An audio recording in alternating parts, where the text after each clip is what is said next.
Muy buenas noches, bienvenidos a Opina Bogotá, el espacio para la opinión y el debate en el Canal Capital. Un saludo a toda nuestra audiencia en Bogotá, en Cundinamarca, en el resto del país y fuera de Colombia, donde siempre nos reportan sintonía. En este cierre del año, una de las tareas más importantes que tendrá que afrontar el Congreso de la República se dará en esta semana o en la próxima. Tiene que ver con la discusión y aprobación finalmente o no de la llamada Ley de Financiamiento, una ley a la que le han venido introduciendo una serie de cambios en las últimas semanas y que por fin el Congreso va a entrar en su recta final.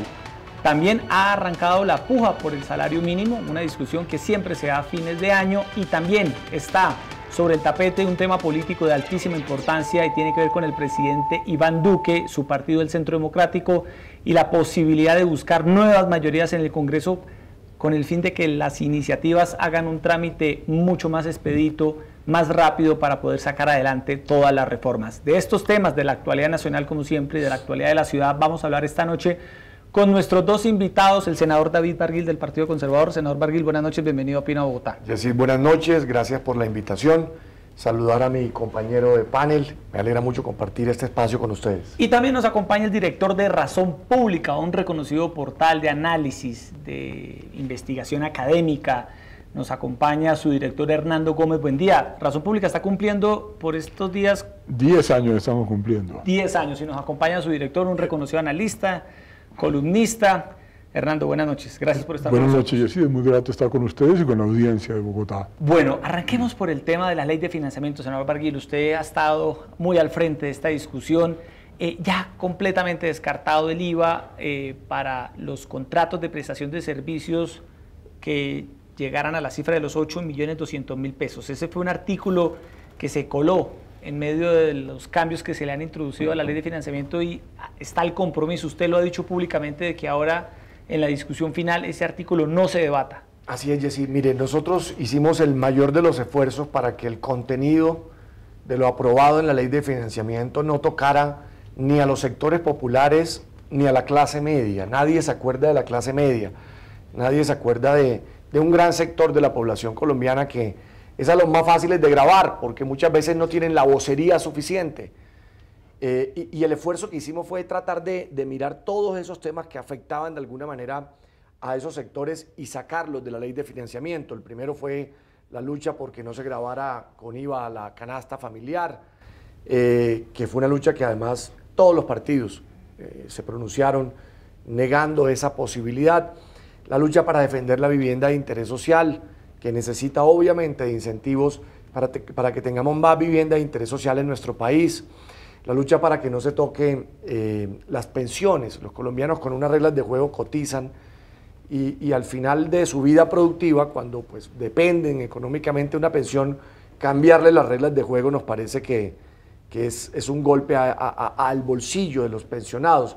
Tantos temas como estos que se trataron en la Ley de Financiamiento y que pudimos sacar de la discusión. Y como bien lo planteas en tu primera pregunta, hubo una discusión que se nos presentó como gravar a partir de 9 millones las profesiones liberales, los médicos que tienen un consultorio, las oficinas de contadores, que reciben ingresos en virtud de su profesión, pero que la gran mayoría de ellos pues no pagan IVA, no pagan impuestos. Van a quedar incluidos. Entonces, por esa discusión se terminó aprobando un artículo que terminó de alguna manera metiendo en la misma bolsa a todos los independientes. Y entonces se terminó generando esa discusión de que los que ganan alrededor de 9 millones terminaban facturando IVA. Se eliminó, no queda en la ponencia de segundo debate, el régimen se mantiene como el actual. Los que son de régimen simple, en régimen simple, y los que están obligados a facturar, pues como en la actualidad no va a haber ningún cambio en esa materia. No hubo cambio. Hernando, ¿qué análisis hace usted de lo que ha sido este debate intenso en torno a la Ley de Financiamiento? El país lleva poco más de un mes entre varias versiones de la ley, el gobierno haciendo todo un esfuerzo, que hay que reconocerlo, por buscar recursos para financiar todo su presupuesto del próximo año, que ha dicho el presidente Duque que se encontró desfinanciado en todas sus iniciativas, y pues estamos asistiendo a la búsqueda de recursos. ¿Qué análisis hace usted del tema? En Colombia ha habido 117 reformas tributarias, desde el Congreso de Cúcuta en 1821. O sea, cada año y medio tenemos una reforma tributaria. Todas las reformas tributarias son iguales. El Estado primero gasta y después busca la plata. y la plata la cobra al que se deje cobrar. Eso es muy sencillo, esa es la historia de 200 años de reformas tributarias en Colombia. Lo que pasó esta vez, básicamente, en mi opinión, fue muy sencillo. El presidente Duque llega y encuentra un hueco, un déficit fiscal de 15 billones de pesos, decía al principio 14 billones. Y dice, bueno, necesito 14 billones. Pero resulta que el presidente, este es un gobierno muy débil, este es el fondo del problema. Este gobierno no tiene el control del Congreso.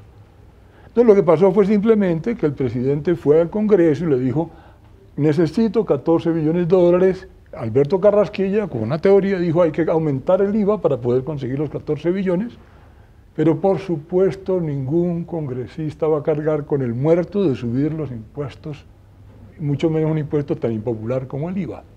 A la canasta familiar. A la canasta familiar. El fondo de esto ya sí fue político. Entonces, ¿qué pasó? El fondo del problema es que este presidente no tiene el apoyo del Congreso, ni siquiera el de su partido.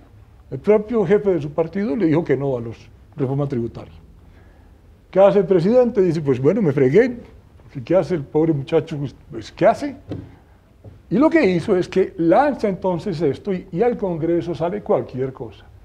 La otra cosa de las reformas tributarias, de estas 117 que ha habido en Colombia, es que al Congreso entra una cosa y sale una defecio. ¿Por qué? Porque la razón de ser del Congreso, y esto es legítimo, primero hay muchos intereses reales, muchos congresistas representan regiones, gremios, sectores, obreros, terratenientes, industriales, y defienden los intereses de ellos. Y además de eso, hay un gran tráfico de influencias, el lobby en el Congreso es muy grande. Entonces, por esa razón, y así, cada vez que usted estudia la reforma tributaria o cualquier colombiano que declare renta, encuentra una formidable colcha de retazos. Lo que tiene el lío fiscal que tiene Colombia, la sola longitud del estatuto tributario, la complicación, todos estos detalles que le añaden, que si usted se gana más de 3.7 con 2 salarios mínimos, ¿por qué? Porque detrás de cada uno de esos artículos, detrás de cada porcentaje, hay un grupo parlamentario intrigando o algún grupo, algún sector presionando. Lo que está pasando ahora es muy interesante. Estamos en vísperas de elecciones, ningún partido político va a pechar con una reforma tributaria tan impopular. Ese es el fondo del problema. Entonces, llega al Congreso y el Congreso lo primero que le dice al presidente dice 14 millones no hay. Si nos va bien con esta reforma que están tramitando ahora, hay 7 billones de pesos. Primera cosa que los colombianos tienen que tener clara.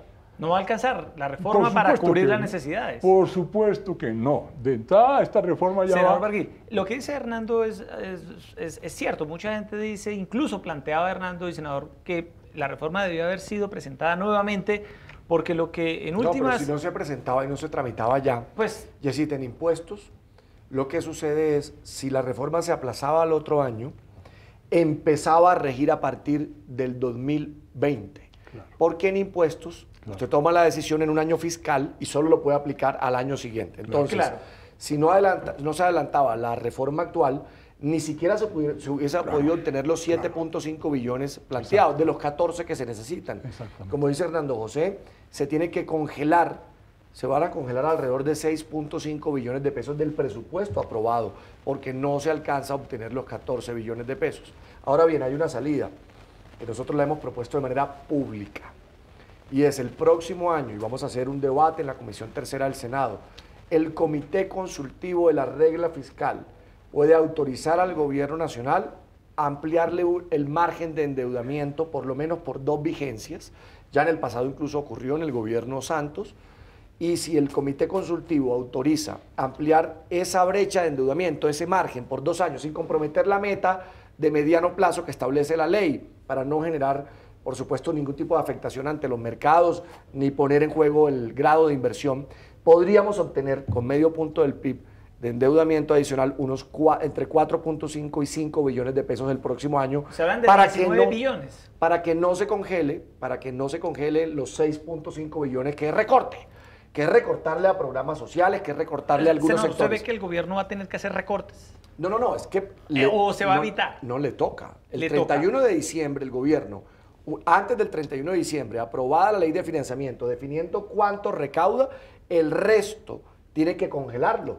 El gobierno no puede arrancar el 1 de enero. Bueno, ¿y de dónde va a recortar? No, eso no lo sabemos. Eso será una nueva discusión que planteará el Recortar propio para un gobierno. presidente y más presupuesto Otra social. vez, y es la historia colombiana, es que esto vive pasando cada año. Y lo que quiero decir a los televidentes Claro. es que esto es simplemente, cada año hay como se dice una pelotera por la plata. Esto es como la lleva. Cada año no hay plata, entonces a ver a quién le caemos. Esta vez, afortunadamente, esto es progresivo. Puede que le caigan un poco más a los ricos y eso está Y ahora bien. hablamos de eso, ¿eh? Sí. Eso es importante, porque, bueno, pero ¿qué es lo que pasa? Va a haber, quedan faltando 6 billones y medio, 6 billones y medio sin contar, hay quien dice que el déficit es 30 billones, porque es que... La Contraloría lo dijo. Lo dijo la Contraloría. Entonces, si son 30 billones, ni hablar, pero digamos... No, pero el del 14. presupuesto, son 14. Déficit de 14. Y el del presupuesto. 2019, El de presupuesto es Exacto. 14 y para arreglar... Pero entonces, la otra es válido. Entonces, ¿qué hace el gobierno? Pues recorta lo que puede, no puede recortar mucho. Aumenta la deuda, que es lo que está diciendo el senador. Y eso pasa... Lo que pasa en Colombia, hay dos cosas, que son la Constitución del 91, que independizó la política monetaria y la política Así es, fiscal, Banco de la República. y la regla fiscal. La regla fiscal le puso un tope al Estado colombiano. Pero además de la regla fiscal, que la puede mover el comité, porque el comité es colombiano y puede que la mueva, tenemos también un problema internacional, porque el déficit de Colombia puede empezar a ser preocupante. El gran riesgo que tiene es lo que se llama el grado de inversión, ya el problema está, ¿qué hace el gobierno? Pues el gobierno sube los impuestos, recorta, se endeuda, pero esto tiene un límite. Entonces, lo que se está haciendo es, como se dice en inglés, estamos pateando la pelota calle arriba. Pero venga, Cada Carlos, presidente sí, cada año llega y para empuja. meterle optimismo un poco a esto, en las decisiones que se toman en la ley de financiamiento, que eso nos ha faltado contarlo. Hernando José bien lo decía. En esta ley de financiamiento, si uno analiza el grueso de dónde vienen los recursos, a los más ricos, a los de mayores ingresos. Sí, es. Y eso es progresivo, que los que más ganan, que los que mejores resultados tienen contribuyan más. Se los enumero rápido. Sí. Es decir, ¿usted cree que esta reforma... Pero ya se los enumero y usted me dice Claro. si sí o no. Persona natural a partir de 33 millones mensuales tendrá una mayor declaración de renta.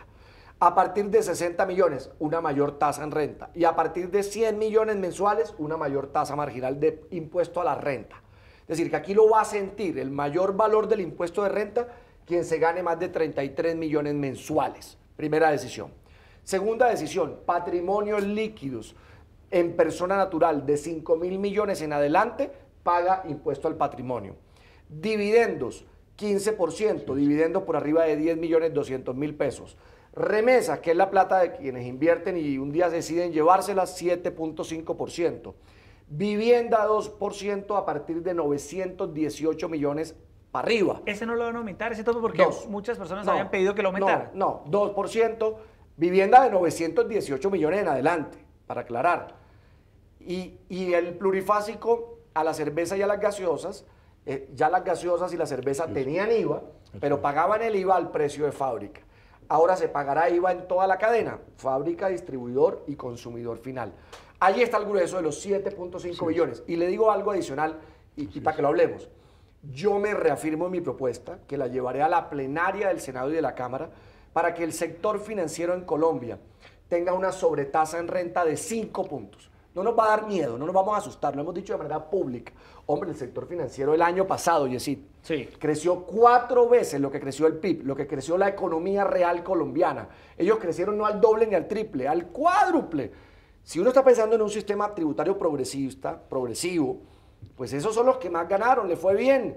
Yo no tengo nada en contra del sistema financiero, pero si les está yendo también, hombre, contribuyan un poco más. 5 puntos de ¿Y eso sobretasa. está contemplado? Que esos son 800.000 millones a precios del año pasado, eso puede ser alrededor de 1 billón. No, eso es una Propuesta. pelea que nos vamos a dar. La proposición me la han firmado congresistas de todos los partidos y nosotros yo creo que vamos a dar esa lucha y estoy casi seguro que lo vamos a sacar adelante. Ahí hay 1 billón más. Es decir, Hernando, por lo que nos cuenta el senador Barguil, la reforma o la ley de financiamiento va a buscar afectar en menor medida a la clase media, a la Sin clase duda. trabajadora. Y a los sectores populares no Y a nos los toca. sectores populares, sino Sí, va a sí, buscar sin duda, así es. a Así a es. las personas naturales Así de es. mayores recursos. Así es, digamos, de esta despelote Sí, anual, lo que tiene en este caso de bueno es como estamos de en lo que quedó al final. como estamos en vísperas de elecciones, entonces Sí. no van a subir el IVA. ¿A quién le quitan? Y eso está muy bien. Por primera vez en mucho tiempo, En hay mucho una tiempo. reforma, en mucho tiempo una reforma tributaria que busca a la gente de altos ingresos. Como está diciendo David, le están grabando a la gente que tiene una vivienda de más de 1.000 millones de pesos, Sí. que tiene un patrimonio líquido de más de 5.000 millones. es decir, a gente que realmente tiene que pagarla como debe ser, porque es que realmente esta gente en Colombia no paga. Ahora, por supuesto, habrá que ver, porque la capacidad de presión de estos sectores es muy grande. La otra constante que tiene el Estado colombiano es que la clase alta nunca ha pagado impuestos en Colombia. Y le doy ahora otra noticia, Entonces, que es lo que yo creo que es lo positivo y donde le pongo el optimismo, porque mire, como bien lo ha dicho Hernando José, frente a las necesidades fiscales, que esto se repite cada año y medio, cada dos, la mejor reforma tributaria, ¿usted sabe cuál es? El crecimiento económico. Si la economía crece, si los sectores productivos les va bien, pues van a haber más impuestos, sin necesidad de aumentar tarifas o de hacer una reforma. ¿Y dónde está la expectativa positiva de que esto suceda? Por primera vez también, creo que tomamos una decisión en el camino correcto, que fue ayudarle a los sectores productivos, a las empresas, porque es que las empresas no son las ricas, los ricos son los socios, los dueños, la persona natural, que ya va grabada vía dividendos, vía renta y vía patrimonio, al socio, a la persona. Pero nosotros lo que tenemos que buscar es que haya más empresas, más sectores productivos consolidados. Entonces bajamos la renta al 30% de las empresas. Acabamos de manera progresiva la renta presuntiva. ¿Esa quién era el que más golpeaba? Al chiquito. Al pequeño o mediano empresario. Claro, porque los grandes tenían renta siempre, pero el pequeño, que tenía pérdidas, el muchacho que se graduó de la universidad monta su empresita, su emprendimiento, probablemente los 2 primeros años va a dar pérdida, tenía renta presuntiva, imagínense. O sea, tenía que salir a endeudarse y tener más pérdida para pagar impuestos. La acabamos progresivamente, le permitimos descontar los IVA de capital, sucede en el mundo. Es decir, se dan una serie de decisiones que estoy seguro van a ayudar a impulsar a los sectores productivos, van a impulsar el crecimiento económico. En dividendos es muy bueno algo, Hernando José. Si usted no quiere pagar el impuesto, pues entonces no se puede repartir la utilidad y le va a tocar reinvertir. ¿Y reinvertir qué es? Montar una nueva fábrica, armar una nueva línea de negocio. ¿Y eso qué genera? Empleo formal y crecimiento económico. Si ese crecimiento se da, de allí vamos a obtener unos muy importantes ingresos adicionales al Estado colombiano. Bueno, ahora que usted hablaba del tema de las empresas, el otro tema para esta noche en el debate con Hernando José. Ahora, 30 Gómez, para todas las empresas, sí, que los bancos queden con 5 adicionales. con 5 adicionales. Esa es la pelea que se va a dar. ¿Cómo le vamos a bajar los impuestos a los bancos? Por Dios. Bueno, el otro tema, senador Barguil y Hernando José Gómez Buendía, director de Razón Pública, es la tradicional discusión sobre el alza del salario mínimo. La ANDI ha advertido su preocupación porque en medio de la discusión de la ley de financiamiento viene la discusión del salario mínimo y siempre está en discusión si eso afecta o no la generación de empleo formal en Colombia. Esa discusión ya ha arrancado. Hernando, usted ha sido testigo de todas estas discusiones año tras año, pero en esta ocasión viene con este ingrediente adicional de la ley de financiamiento. ¿Qué percibe usted? Bueno, otra vez, como tú bien dices, esta es una discusión anual, esto es un rito anual, llevamos mucho tiempo con esta discusión. Es una discusión política y técnica. Sí. Es una discusión esencialmente política disfrazada de cosas técnicas. La discusión política es la fuerza relativa de los sindicatos, no de los trabajadores en Colombia, sino de los sindicatos que son extraordinariamente débiles. Colombia tiene uno de los sindicalismos más débiles de América Latina y eso que el sindicalismo se acabó en el mundo. Esa es la verdad. Entonces, hace mucho tiempo que esa negociación es una reunión donde el gobierno es quien toma la decisión. Ha habido, creo que, no sé, pero ha habido muy pocas ocasiones, digamos unas 8 o 10 veces en que ha habido una concertación. Sí. De resto, lo que ocurre siempre es que los empresarios pues, ofrecen muy poco. Digamos, la ANDI podrá ofrecer 3 puntos, digamos, la inflación fue 3,5, creo. En esta oportunidad están ofreciendo 4. Ok, 4 puntos. La NIFRI. Exacto, 4 puntos ofrecen y los sindicatos dicen 10 o dicen 8, es lo normal. Y esas son posiciones que se conversan. Yo diría que lo que ocurre cada año, y seguramente ocurrirá este año, es que el gobierno llegue y dice 5 o 6. Y ese va a ser, yo creo, que lo que quiero decir con esto es que esto es un rito, esto es una ceremonia que se hace, estos son los discursos que se hacen. A veces hay tensiones, ha habido negociaciones complicadas, difíciles, en ciertos climas laborales, pero básicamente el fondo de este asunto es que es casi automático. Es en la conversación política, entonces yo creo que la cuenta es bastante sencilla, Jessy, te diría, sí. La cuenta es, hay 3,5 de inflación y medio punto de productividad. Yo resalto... Entonces son 5 puntos. Yo diría frente a la actual negociación del salario mínimo, que como dice Hernando, pues la vivimos todos los años. 2 elementos. El primero, el presidente Duque ha acompañado la mesa de negociación, él directamente. Eso es inédito, es decir, un presidente no se sienta en el Ministerio de Trabajo con todos los sindicatos y con los empresarios. Es más, él trata de no participar de la discusión para no desgastarse. Es que no debe sentarse. Pero bueno, lo ha hecho, además lo ha hecho con un propósito. El presidente Duque habló en la campaña de aumentar salarios. Ahí hay una promesa de campaña del presidente de la República. Y se la van a sacar aquí en esta discusión. De acuerdo, y yo creo que él le ha puesto el pecho a eso, porque sentarse en la mesa es, digamos, coger el toro por los cuernos. Segundo elemento de reflexión, para llegar a qué conclusión pueda darse. La ley de financiamiento, como lo acabo de explicar, le va a bajar la carga a las empresas. Es decir, que ellos podrían asumir un aumento mayor. Claro. Si nosotros le vamos a bajar vea, le explico. El año pasado el impuesto de renta a las empresas fue del 40%. Este año fue del 37%. En el papel. ¿Y en la ley? En el papel. No, en el papel, el nominal. Sí, en el papel. Por eso, el 40. La tasa era el 40. La realidad es, sabes que sí, muchísimo. Pero ya voy allá. Digamos, el efectivo es menor, pero para que lo hablemos incluso en términos nominales se los vamos a bajar, lo que significa que el efectivo es menor, va a ser menor aún más. 40, este año fue 37, el año que viene está programado para 33 y va a terminar en el 30, en el escenario de desmonte de la ley de financiamiento. Y no solo es que les bajó la tasa de renta, le vamos a permitir lo que te decía, el descuento del IVA a los bienes de capital, que descuenten todo el ICA que pagan, descuentan el 50% del 4 por mil, que se les disminuya la renta presuntiva. Uno entregando eso, entregándole a los sectores productivos y a las empresas esas decisiones que a mi juicio son correctas, como bien lo dice Hernando, incluso la tasa efectiva termina siendo menos porque ellos por las vías de las deducciones y de todas las gabelas que muchos sectores tienen y que les permiten deducir, terminan pagando menos. Hombre, creo que llegó la hora que el año que viene, en la discusión que se está dando entre el gobierno, los sindicatos, los empresarios, se pueda pensar con generosidad en un aumento extraordinario. La ANIF propuso 4, los sindicatos están en 10. Yo creo que este año podemos pensar de verdad en hacer un mayor esfuerzo para aumentar significativamente. ¿De qué cifra estamos hablando? No, yo creería que acercarse un poco más al 10 y menos al 4 ayuda. Porque leyendo aquí... Un 7% yo creería llegar a esos rangos podría de alguna manera ayudarle a aumentar la capacidad adquisitiva sobre todo a los colombianos de menores ingresos. Pero bueno, la discusión está en estos momentos... Claro, senador, pero mire esta cifra. En la mesa donde tienen asiento la ANDI, ACOPI, la Sociedad Colombiana de Agricultores, Asobancaria, FENALCO, se están inclinando, Hernando, usted que siempre ha manejado también esta información económica, por un aumento inferior al 5%, teniendo en cuenta que la inflación estaría cerrando el año en 3,5%. Exacto. Sí, yo creo que, como digo, es una negociación. Yo creo que estamos entre 5 y 7 y probablemente 6 y la ministra va a decir 6. ¿Pero cree usted que la ley de financiamiento sí logrará repercutir en una mejor alza?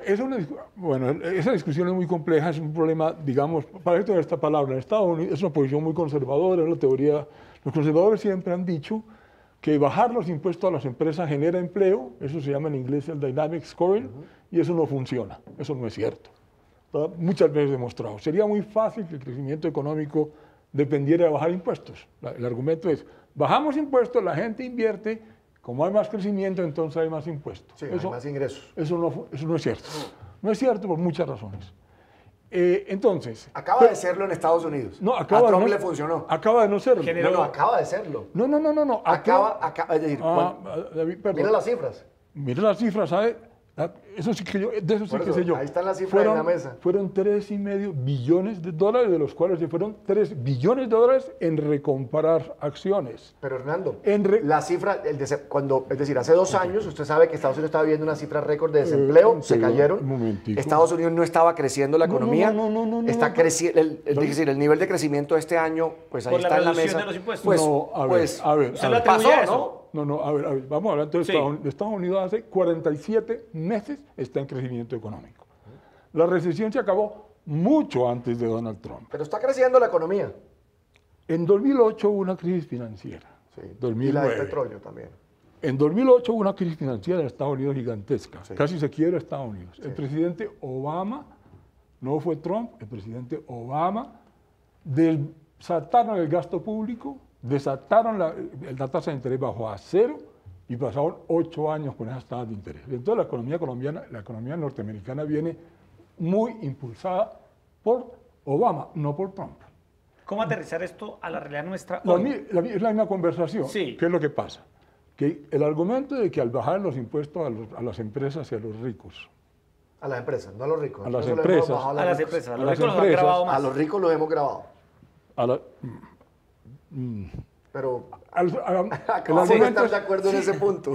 sí, claro. El argumento es que al bajar los impuestos a las empresas, que son de los ricos, Sí. la gente invierte más, hay crecimiento económico y suben los impuestos. ¿Por qué eso no es cierto? Le doy las dos razones económicas básicas, porque eso es pura ideología conservadora. Las dos razones económicas son simplemente, primero, los impuestos no son el único determinante de la inversión, es uno de los determinantes de la inversión. Entonces, si yo bajo los impuestos, hay otros muchos factores. Eso depende, y lo debe saber el doctor Barguí, porque pues, es un economista, lo tiene que saber, eso depende del peso de los impuestos dentro de la función de producción de cada empresa. De acuerdo. ¿Cierto?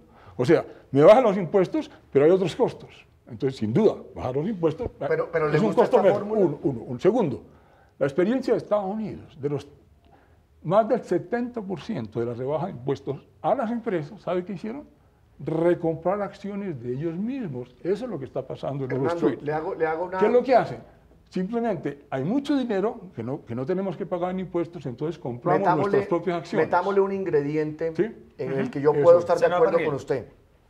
Y yo, de alguna manera en esto, creo que no tiene razón completa, digamos, esa doctrina conservadora de bajar impuestos inmediatamente, hay mayor inversión y más ingresos para el Estado. Si uno le agregara, que es lo que yo creo, en lo que yo pienso, y por eso lo defiendo públicamente, en aumentarle la capacidad de consumo al mercado, a la gente, porque es que aumentando la capacidad de consumo a la gente también es un mecanismo de reactivación económica, vía salarios. Por eso lo acabo de decir, incluso podrían algunos decir que eso va en contra de lo que plantea el conservatismo en el mundo, en la doctrina económica. Pero mire que yo lo dije antes de la crítica de Hernando José. Yo sí estoy de acuerdo en que el ingrediente que hace falta, yo sí creo que hay que impulsar a los sectores productivos, por un tema básico. Hombre, si en los países vecinos las tasas efectivas de tributación de los sectores productivos son menores, pues la inversión se va para allá. Eso es una realidad. Pero si logramos Y se eso... ha ido, y se ha ido, pero déjeme terminar. ¿Alguna? Pero si logramos eso, lo que yo creo, Hernando José no, yo creo que ese sí da un impulso. Pero le agregamos algo que no le gusta a los de la doctrina ortodoxa conservadora, que es aumentarle la capacidad de consumo a los ciudadanos vía que tengan unos mayores ingresos. Y por eso acabo de decir aquí que si le estamos ayudando de esa manera a los sectores productivos, también hay que ayudarle de manera extraordinaria al ciudadano de a pie, aumentándole sus salarios. Además, fue una promesa de campaña del presidente. Y ojalá experimentemos para el año 2019 un aumento significativo, un aumento real, que esté muy por encima de la inflación, porque ese es el que le permite una mayor capacidad adquisitiva. Bueno, pero porque mire, pegarle el aumento a la inflación, Yesid, pues no genera claro, nada. Es que el hombre pueda simplemente el año siguiente pagar los mismos bienes que pagó el año anterior Así es. con el encarecimiento que tendrán por la inflación. No, señor. Sí. Pensemos en un aumento extraordinario, muy por encima de la inflación, para que la gente de verdad tenga La capacidad ministra- de adquirir más bienes y la productos ministra y de Trabajo, servicios. Alicia Arango, ¿Le gusta eso? Sí, no, La claro, ministra de está- Trabajo, Alicia Arango, ha dado a entender, obviamente, en medio de esta discusión, de que le estaría sonando la idea de poder tener un incremento de alrededor del 6%. Pero hay otras cifras, por ejemplo, de ANIF, que es este centro de estudios en temas económicos, que dice que el incremento del salario mínimo en Colombia no debería desbordar el 4% para el 2019. Y lo que siente, Hernando, al final la gente en Colombia, año tras año, es que el incremento del salario mínimo no aguanta para la canasta básica, no aguanta para tantas necesidades. No, sí, mire, primero, ANIF es un gremio del sector bancario, donde el doctor Ricardo Sarmiento tiene mucho poder, esta es la verdad, y está en todo su derecho, pero es así.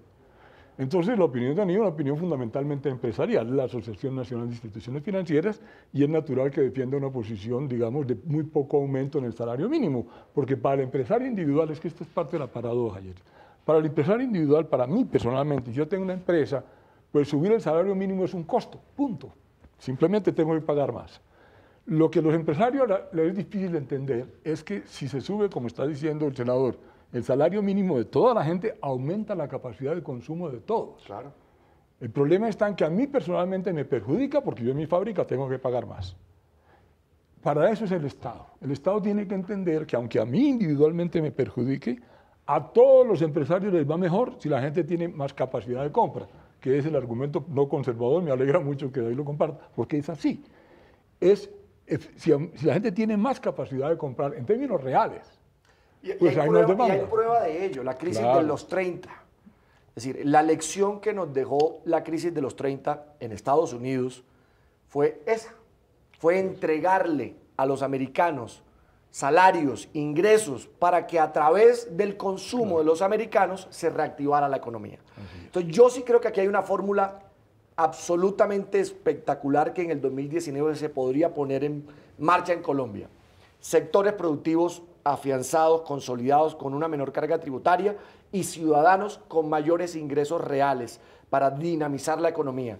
Esa fórmula, ese mix, yo creo que nos puede permitir un mayor crecimiento económico y eso sí puede poner a Colombia en una senda de transformación muy importante. Bueno, vamos con el último tema de la noche para discutir aquí con el director de Razón Pública, Hernando Gómez Buendía, y el senador del Partido Conservador, David Barguil.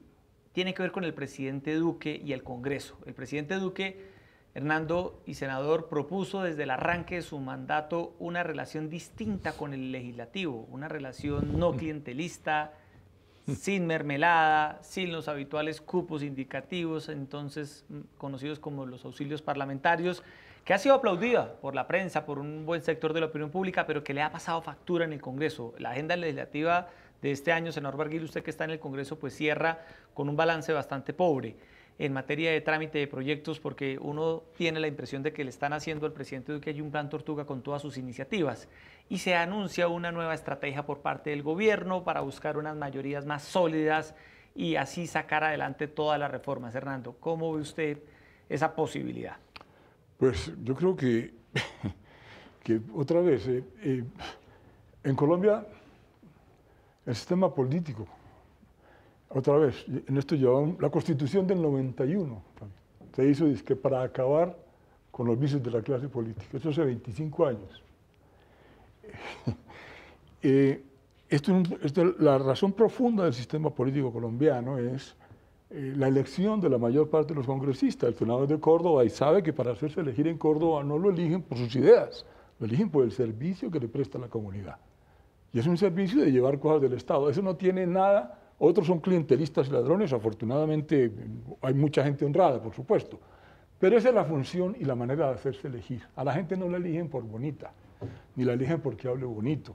A la gente la eligen porque presta un servicio. Eso aquí se llama clientelismo. Entonces, la gobernabilidad en Colombia siempre ha estado condicionada a esas negociaciones en el Congreso. La prensa se ha encargado de hacer un enorme escándalo, y aquí todos vivimos escandalizados, y es muy fácil escandalizarse. Bueno, entonces, ¿cómo quieren que funcione el Congreso? Yo digo eso con un poco de dureza porque es que en el caso del presidente... Siendo usted bastante racional en ese sentido. Pues por supuesto, así ha existido históricamente. Ese es mi oficio. Dicen que yo soy politólogo, no, yo soy patólogo. Mi oficio es mirar las cosas como son. Eso es lo que yo he hecho toda la vida y lo único que puedo hacer. Entonces uno es pesimista, es un realismo de cómo es que esto funciona. Entonces, ¿qué es lo que pasa? El presidente Duque llega y cada 4 años tendremos la misma historia. Siempre habrá un candidato que salga a hablar mal de los políticos y salga a decir, yo gobierno sin mermelada, sin auxilio, sin corrupción. Y cada 4 años tendrá que volver al Congreso a volver a negociar, empezando por el Centro Democrático y por el presidente Uribe.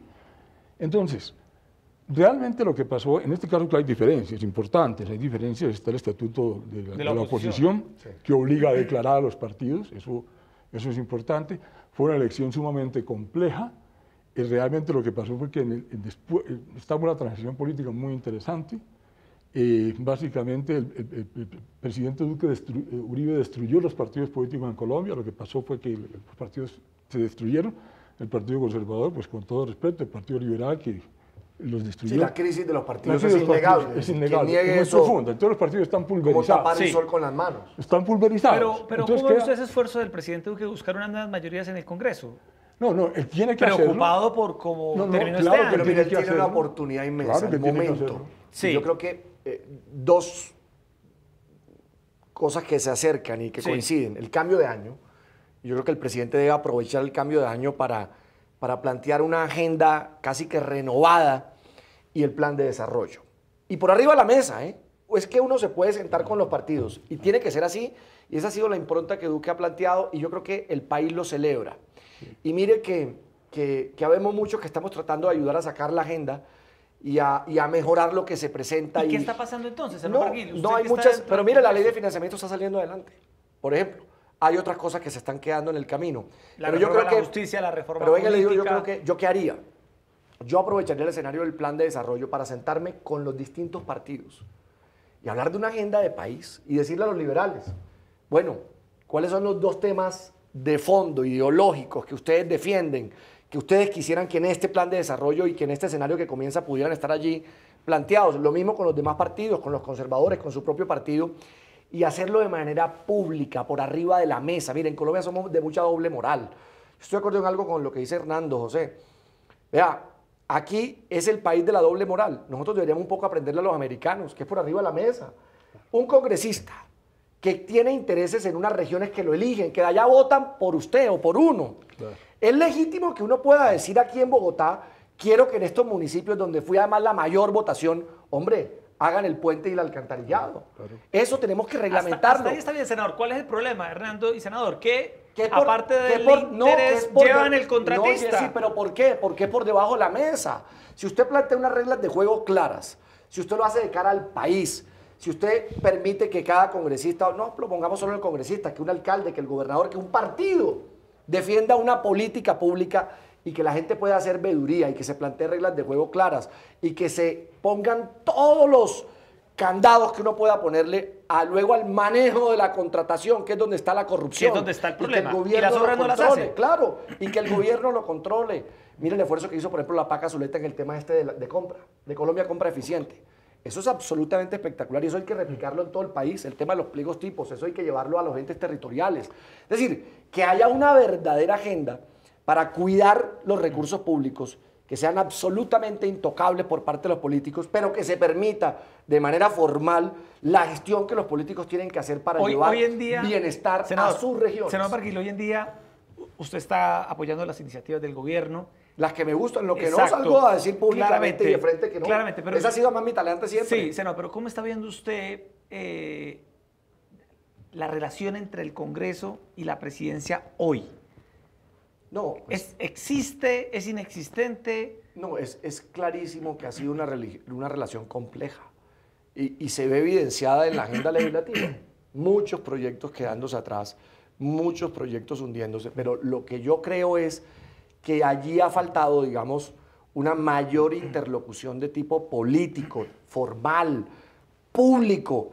Y yo creo que eso va a llevar a los partidos, mire, le hace un bien a los partidos, sí, que los partidos salgan a decir qué es lo que defienden, cuáles son sus propuestas, cuál es su programa, y que haya un gobierno que escuche, que abra la puerta y que pueda, a través de un consenso, y ese es un presidente que escucha, sacar adelante iniciativas que transformen este país. Claro. Y es obligar a los partidos a eso, porque esto tampoco puede ser la relación de venga y me da y yo le voto. Es decir, eso sería retroceder. Esto tiene que ser, venga partido político, usted qué defiende y cómo el gobierno puede llevar eso a la realidad. El presidente Duque planteó una relación distinta, diferente, y está el presidente también en sintonía con un entorno, Hernando, donde la corrupción se convirtió hoy, después de la firma del acuerdo de paz con las FARC, en el principal problema y la preocupación número uno del país. ¿Y qué percibe la opinión pública, senador Barguil y Hernando? Que hay un Congreso que históricamente se ha manejado a punta de mermelada, a punta de puestos, a punta de contratos, contratos de obra que nunca terminan, y el presidente Duque ha decidido ahí marcar una distancia. Que la cosa es un poco más complicada. Yo creo que hay una percepción bastante... Primero, la mermelada existe, también, mejor dicho, la mermelada es parte del funcionamiento del Estado. Es un problema también de nombre, si ustedes quieren. Hoy por hoy, de hecho, el Estado invierte mucho en las regiones, invierte en Córdoba, invierte en escuela, invierte en carretera, invierte en maestros, es una máquina de gastar, eso es el Estado. Esa plata de todas maneras llega allá. De todas maneras el senador va y dice, yo estoy trabajando por mi región, y tiene todo el derecho. Entonces, lo que quiero decir, la plata de todas maneras va a llegar y se va a gastar. Lo que pasa, La corrupción hoy existe hoy, aun cuando teóricamente la Constitución del 91 se hizo para acabar con los auxilios parlamentarios. ¿Sí? Se disfrazaron ahora con otro nombre. Es que no hay otra manera de gobernar. Es que si usted es el presidente de Colombia y decide gastar, cierra los ojos y hace así en el mapa, le cae en un municipio, le cae en Chiquinquirá. En alguna parte tiene que gastar. Entonces construye el puente en Chiquinquirá. Si construye en Chiquinquirá, allá un representante, un senador que dice gracias, lo saqué yo, porque es su oficio. Claro. Lo que quiero decir es que hay una completa desinformación del país. No se le ha dicho a Colombia la verdad, no se nos trata como adultos, nos trata como niños los medios, como si fuéramos niños. ¿Por qué no le dicen a la gente, mire, el dinero del Estado se reparte entre los ciudadanos? Así como a nadie le gusta pagar impuestos, a todo el mundo le gusta tener beca, o tener agua en su casa, vivienda, o alcantarillado, vías, o salud, o vías, o policía, y tiene todo el derecho. ¿Qué tiene de malo quererlo, cierto? Sí. ¿Para qué eligen a los congresistas? Para, entre otras cosas, para que me ayuden a tener lo que yo quiero, para que me suban el salario, o para que me tengan vías. Para eso voto por ellos, y si no, ¿para qué voto? ¿Cierto? Así es, y así es la democracia, y así debe ser. En el mundo. ¿Cierto? Y así es la única manera como funcione.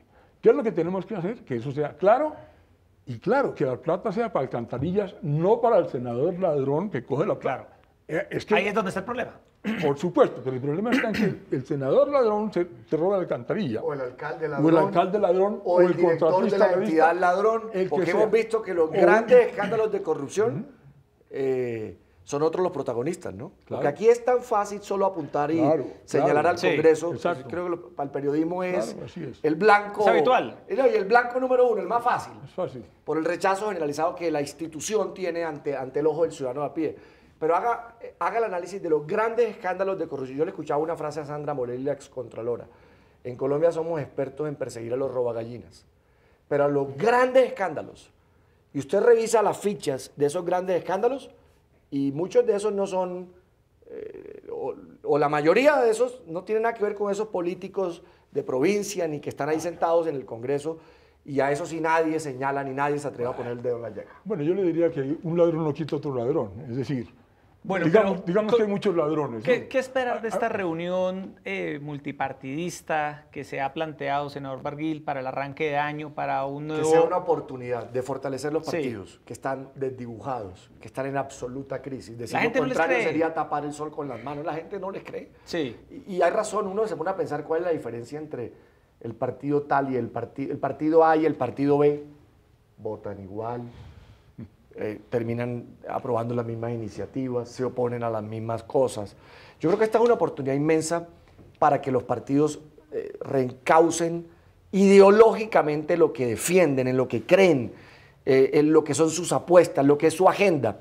Y también lo es para el gobierno, de poder por arriba de la mesa, de manera pública, hacer una especie de pacto, de encuentro nacional con los distintos sectores para sacar adelante una agenda de país. Yo creo que esa es una oportunidad inmensa. Porque lo necesita el presidente, Hernando, un reimpulso a su agenda en el Congreso. Sí, Mire, muy pocas veces un presidente en 100 días había presentado una reforma estructural a la política, una reforma estructural a la justicia, y en medio de toda la tormenta, como es habitual, una reforma tributaria, una ley de financiamiento, pero con un Congreso donde no hay trámite rápido, ágil, donde las fuerzas políticas, incluso las propias del Centro Democrático, están divididas, pues no hay propuesta que avance. Entonces, ahí también se requerirá de un cambio para que pueda sacar adelante el presidente sus ideas. No cabe ninguna duda de que el presidente no tiene apoyo en el Congreso, de que se eligió un gobierno sumamente débil. Eso es una cosa muy interesante analizar, qué fue lo que pasó y por qué se eligió y por qué llegamos a lo que llegamos. Yo creo que realmente en este momento lo que va a pasar y lo que el presidente va a tener que hacer es cambiar su gabinete. Es así de sencillo. Otra vez lo digo por experiencia.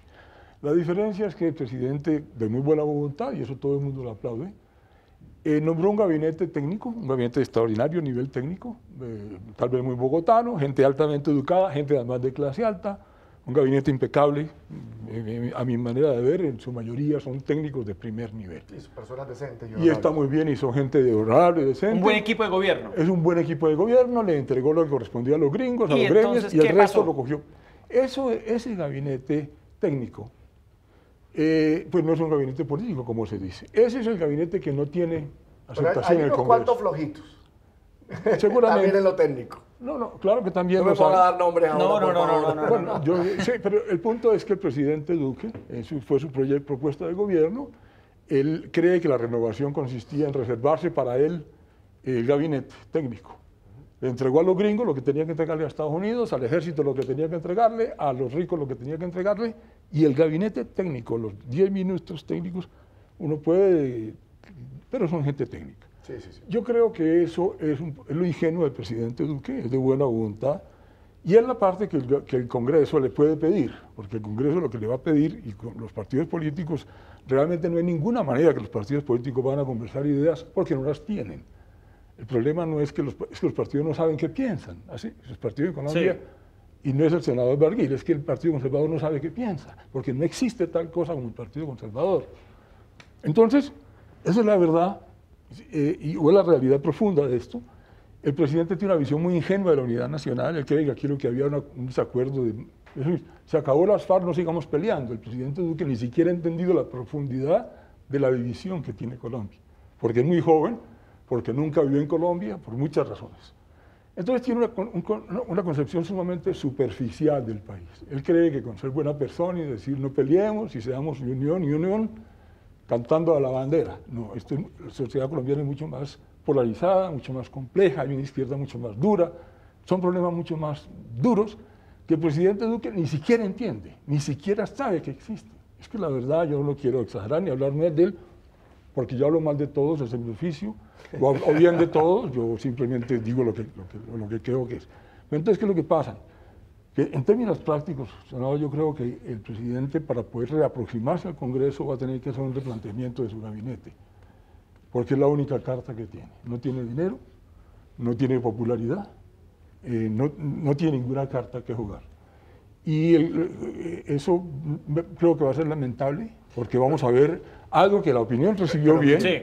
Que fue ese gabinete. Yo creo que hay que valorar enormemente esas decisiones que Hernando José plantea de actuar como corresponde, como estaba pidiendo la ciudadanía, la opinión pública, de no entregar el gobierno por pedazos a los políticos, de tener el criterio técnico por encima del criterio político. Eso se le ha aplaudido al presidente. Claro pero le han aplaudido poquito, ¿sabe? Claro que no, se le reconoce. Se encontró el país, yo creo que tan polarizado, y una izquierda tan organizada, y una oposición tan, digamos, con una clara meta política, tanto para el 2019 como para el 2022, que no le ha dado margen de espera. Es que, perdón, un presidente que a los 2 meses pues, no ha cesado de tener paro en todo su mandato. Perdón, pero realmente el problema político más grave que tiene Iván Duque se llama Álvaro Uribe Vélez. No es la izquierda. No, pero Hernando, venga, eso era inédito que un presidente arrancando no haya tenido un día de su mandato que no tenga un paro de un sector distinto. Es que no le dieron ni siquiera la luna de miel de los 3 primeros meses. Una cosa muy articulada, organizada de la oposición. Claramente direccionada, muy definida, pensada en las elecciones de 2019, luego en las de 2022.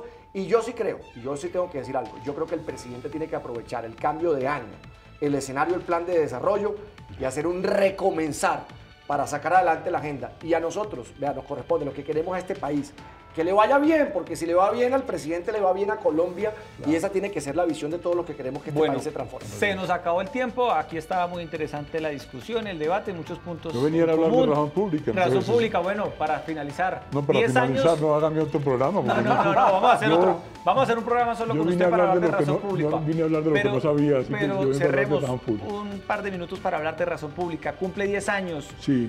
¿Y qué balance hace usted de este portal? Yo estoy muy satisfecho, creo que Razón Pública es un portal donde han escrito ya más de 1.200 personas. Razón Pública es una plataforma dedicada al análisis serio, imparcial, objetivo, riguroso de los problemas colombianos. En Razón Pública no escriben periodistas, escriben los mejores analistas de Colombia. Han escrito en estos 12 años 1.217 personas, lo cual es muy impresionante, no hay ningún columnista fijo. Hay gente que escribe sobre todo sobre la reforma tributaria, sobre... Lo que nosotros hacemos es buscar los mejores saber, sin orientación, sin ningún tipo de censura, de sesgo, como sabe el senador. Sí. Aparecen toda clase de posiciones mientras sean serias, rigurosas. Profundas. Y lo que queremos hacer nosotros en Razón Pública es contextualizar lo que está pasando. es mirar, digamos, esta conversación sobre la reforma tributaria, qué es lo que hay alrededor de ella. Yo les digo a mis amigos periodistas, ustedes hacen crónicas como la infantería, ustedes tienen que estar en el mundo real viendo qué pasa cada hora. Lo que hacemos en Razón Pública es mirar un poco desde la aviación, mirar desde un poco más arriba, con un poco más de perspectiva, para poder situar, por ejemplo, la reforma tributaria o la crisis política o cualquier cosa que hemos estado conversando agradablemente, lo que hacemos es ponerlas en un contexto.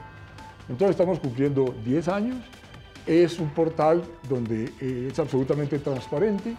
Como les digo, ha escrito toda esta gente, yo lo quiero recomendar muy seriamente a la audiencia, los que tengan interés en entender más a fondo lo que está pasando en Colombia, lo que hay detrás de las noticias. No es un ladrillo, esto está escrito de manera que se puede entender.